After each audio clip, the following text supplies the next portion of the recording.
कि जीएस को हम किस तरह से तैयार करते हैं। अगर हम किसी भी एग्जाम्स की प्रिपरेशन कर रहे हैं, हम जीडीसी की प्रिपरेशन कर रहे हैं या किसी भी एग्जाम्स की प्रिपरेशन कर रहे हैं, बट जीएस और करंट अफेयर, जैसा कि मैंने अपने करंट अफेयर के वीडियो में बताया था कि जीएस और करंट अफेयर का जो एक रिसोर्स होता है, जो एक रिसोर्सेज होते हैं वो एक ही होते हैं, वो एक ही सेम होते हैं।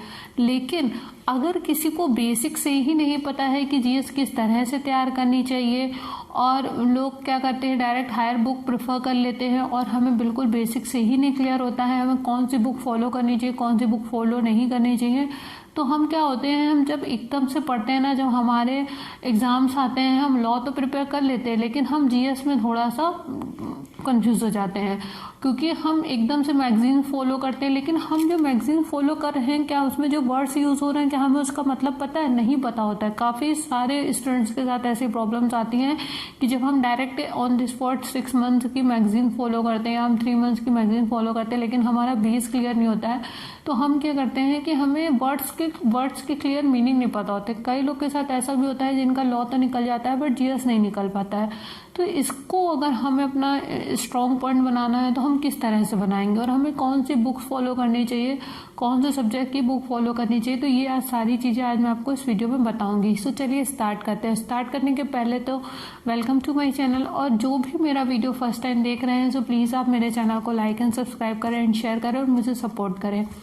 सो देखिए, सबसे पहले हम हिस्ट्री से स्टार्ट करते हैं। हिस्ट्री जो होती है वो हमेशा 3 पार्ट में डिवाइड होती है। ये आपको भी पता है कि आपकी एंशियंट हिस्ट्री होती है, मिडिएवल हिस्ट्री होती है, और आपकी क्या होती है, क्या कहते हैं, मॉडर्न हिस्ट्री होती है, ठीक है, जिसमें आपके नेशनल इंडियन मूवमेंट भी आते हैं। जैसे कि इसको अगर हम एक बार यूपी पीसीजे के एग्जाम्स का अगर लें तो इसमें क्या होता है, इसमें क्राइटेरिया जो है ऑलरेडी डिवाइड होता है।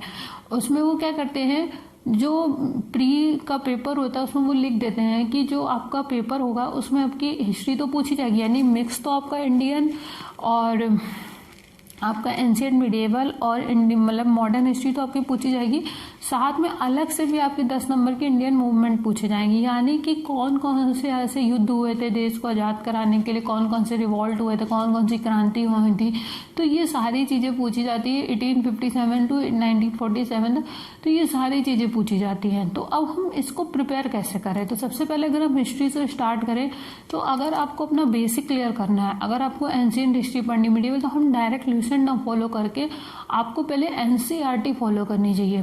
और अगर आपको लाइफ टाइम के लिए अपना जीएस पे बेस मजबूत करना है तो आपको हिस्ट्री, ज्योग्राफी, इकोनॉमी और पॉलिटी, ये 4 सब्जेक्ट आपको क्या करने चाहिए, एनसीईआरटी पढ़ने चाहिए।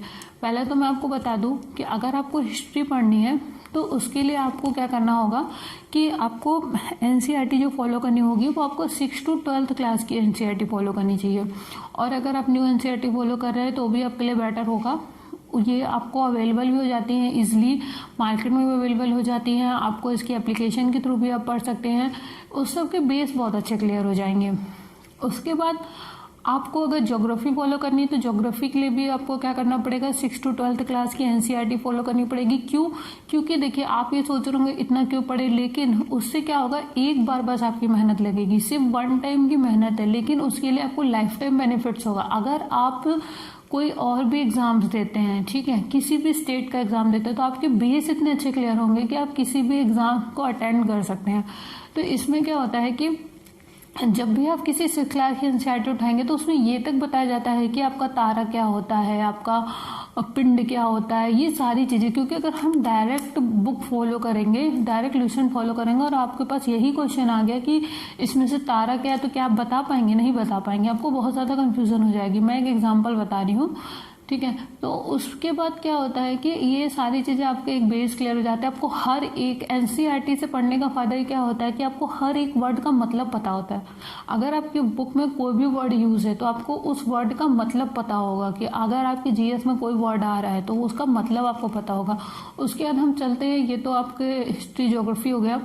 उसके बाद हम चलते हैं इकोनॉमी पे। इकोनॉमी आपकी जो है वो आपको 9 to 12th क्लास की पढ़नी चाहिए एनसीईआरटी की, ठीक है। इसमें भी आपका यही बेसिक्स दिया हुआ है, 9th क्लास में सारी चीज़ें दी गई हैं, 8th तक बारे में हर एक चीज़ बेसिक से बताई गई है। आपका पूरा एक तरीके से, जिसको कहते हैं ना, नींव बनती है किसी चीज़ की, जड़ मजबूत होती है, तो ये सारी चीज़ें आपको पता चलेंगी। प्लस उसके बाद हम चलते हैं राज्य व्यवस्था, जो कि पॉलिटी होता है हमारा, ये भी आपका जीएस का पार्ट होता है। तो इसमें भी आपको क्या होता है कि आपका संघ क्या होता है, ठीक है, हमें पता है संघ क्या होता है, लेकिन उसकी एक एक्चुअल डेफिनेशन क्या होती है, पॉलिटी की एक एक्चुअल डेफिनेशन क्या होती है, पॉलिटी बनी कहाँ से, तैयार कहाँ से, उसमें जो हम वर्ड्स यूज़ करते हैं, हम जब कॉन्स्टिट्यूशन पढ़ते हैं उसमें जो हम वर्ड्स यूज़ करते हैं, राष्ट्रपति, प्रधानमंत्री, ये सब, तो ये वर्ड्स कैसे बने हैं। तो एनसीईआरटी पढ़ने से आपको हर एक वर्ड का मतलब पता चलता है, ठीक है, हर एक वर्ड का इंटरप्रिटेशन होता है, हर एक वर्ड का आप इंटरप्रिटेट कर सकते हैं हर एक वर्ड को।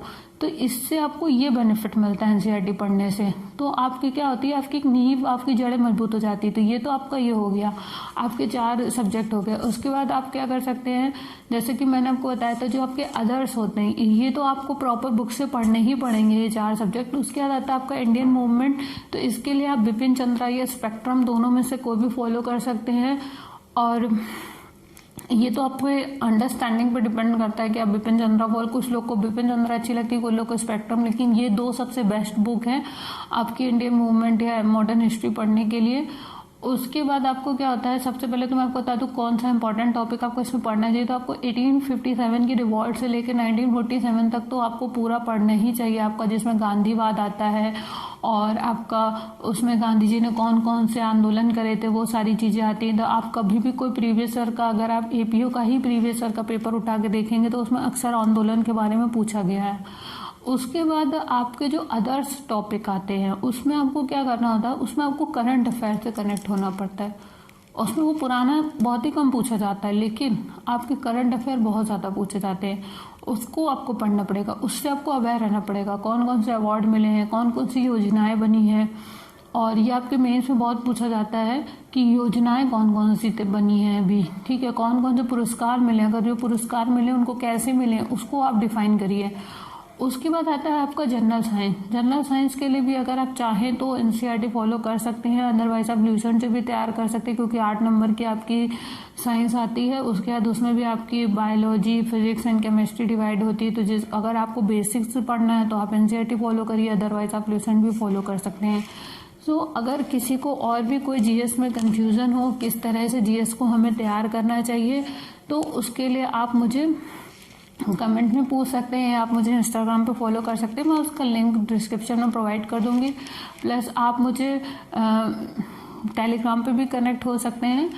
और एक चीज़ तो मैं आपको और बता दूं कि जब आपका एनसीईआरटी से बेसिक क्लियर हो जाए, ठीक है, तो उसके बाद आप ल्यूसेंट फॉलो कर सकते हैं, आप बुक्स फॉलो कर सकते हैं, ठीक है। तो इससे क्या होता है, आपके अंदर इतना अच्छा स्ट्रॉन्ग पॉइंट हो जाएगा कि अगर आपको कहीं भी किसी भी तरह का क्वेश्चन दे दिया गया तो आप उसको समझ सकते हैं। जैसे कि मैं एक आईएएस का ही क्वेश्चन उठाती हूँ, क्यों एनसीईआरटी पढ़ना जरूरी है, क्यों उसमें जो क्वेश्चन पूछे जाते हैं वो किस तरह से पूछे जाते हैं, कि उसमें एक क्वेश्चन दे देंगे, उसको डिफाइन कर देंगे, उसमें 4 में से 3 आंसर सही होते हैं। मोस्ट ऑफ द ऐसे ये होता है कि 4 में से 2 आंसर से, वो कभी एक ऑब्जेक्टिव में एक आंसर कभी सही नहीं होता। जैसे हम लोग के जो डिस्ट्रिक्ट एग्जाम्स में क्या होता है कि आपका एक पूछा जाता है, लेकिन आईएएस में क्या होता है कि उसमें कॉन्सेप्ट क्लियर मांगते हैं कि आपका कॉन्सेप्ट कितना क्लियर है। तो उसमें क्या होता है कि आप उसमें पूछ लेंगे कि एक आपको क्वेश्चन दे दिया और उसमें 4 ऑप्शन दे दिए, 4 ऑप्शन में 3 आंसर सही देते हैं। फिर उसमें ऑप्शन क्या होते हैं, 1 सही, 2 सही, 3 सही, 2 3 4 सही, 1 2 सही या कोई नहीं सही। तो इसमें आपका क्या होता है, आपका कॉन्सेप्ट कितना क्लियर है। इसीलिए एनसीईआरटी पढ़नी चाहिए कि अगर आपको कोई क्वेश्चन एग्जाम्स में घुमा के पूछ लिया गया, ठीक है, तो आपको पता चल जाएगा कि क्वेश्चन ही, मतलब कि क्वेश्चन को घुमाया गया है। और अगर आप डायरेक्ट 1 लाइनर क्वेश्चन बुक पढ़ना शुरू कर देंगे तो आपको यही नहीं पता चलेगा कि क्वेश्चन घुमाया गया है, तो आपको लगेगा मैंने तो ये लाइन पढ़ी थी। मैं उनके लिए बता रही हूँ जो डायरेक्ट 1 लाइनर चीज़ें फॉलो करते हैं, तो मैं उनके लिए ये चीज़ बता रही हूँ कि जब तक आपका बेस मजबूत नहीं होगा, आपको यही नहीं पता होगा सही और गलत में मतलब अंतर क्या है, तो आपको फॉलो करेंगे 1 लाइनर तो माइंड में बहुत ज़्यादा एंड टाइम पे कंफ्यूजन हो जाएगी और आप एकदम से बुक उठाएंगे तो कितना रिवीजन कर लेंगे। आप लॉ रिवीजन करेंगे कि आप जीएस रिवीजन करेंगे, या फिर अगर कोई अदर भी स्टेट का एग्जाम दे रहा है तो वो रिवीजन, क्या क्या रिवीजन करेंगे। तो इसलिए मैं उसको एक शॉर्ट टाइम में क्लियर करने का एक तरीका बता रही हूँ। सो अगर किसी को और भी कोई कन्फ्यूज़न हो, जीएस रिलेटेड और भी कोई क्वेरी करनी हो तो आप मुझे पूछ सकते हैं। और अगर आप चाहते हैं कि मैं जीएस पे वीडियो बनाऊँ या एनसीईआरटी पे वीडियोस बनाऊँ तो आप मुझे सजेस्ट कर सकते हैं। And thank you so much for